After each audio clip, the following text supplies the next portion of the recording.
मला असं वाटतं की आजपर्यंत म्हणजे मी आता नॉर्मली असं होतं की जेव्हा निवडणुका लागणार असतात म्हणजे खास करून मी आता महानगरपालिकेचं बोलेल, त्यावेळेला उमेदवार येतात, आश्वासनं देतात, आम्ही एम करू, आम्ही तेम करू. जे नवीन असतात त्यांचं ते बोलणं असतं, जे नगरसेवक ऑलरेडी आहेत ते येऊन बोलणार आम्ही हा विकास कामं करणार, आम्ही ती विकास कामं करणार. मला त्यांना सगळ्यांना एकच प्रश्न विचारायचा आहे, तुमच्याकडे 5 वर्ष दिले होते, त्यावेळेला तुम्ही ती केली नाही आहेत, पण आता निवडणुकांच्या तोंडाशी येऊन लोकांना थूकपट्टी लावून तुम्ही जे दाखवतायत आता कामं करतात 2-3 तर मी माझ्या सोशल मीडियाला पण टाकली आहेत.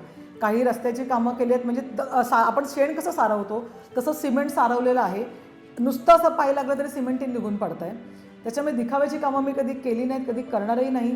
एक नगरसेवक जी कामं करू शकतो ती सर्व कामं मी नगरसेवक नसताना या 10 ते 12 वर्षात अतिशय प्रामाणिकपणे लोकांची मी केलेली आहेत.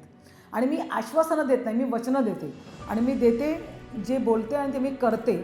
आणि मी असं म्हणणार नाही की हे मी करणार आहे. एक नगरसेवक जे करू शकतो ते प्रत्येक गोष्टी मी केलेल्या आहेत आणि माझ्या सोशल मीडियाच्या माध्यमातून तुम्ही सगळं ते बघू शकता.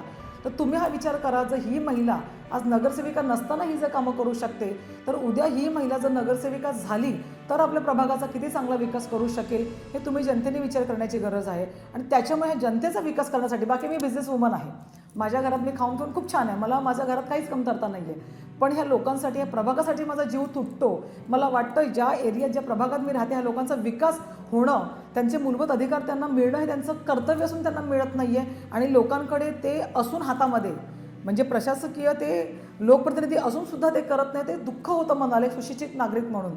तर माझं कर्तव्य मी समजते म्हणून मी हे केलेलं आहे, मी काय कोणाला मेहरबानी म्हणून ते केलेलं नाही आहे. म्हणून मला वाटतं की जनतेने जनतेच्या कामासाठी मला निवडून द्यावं.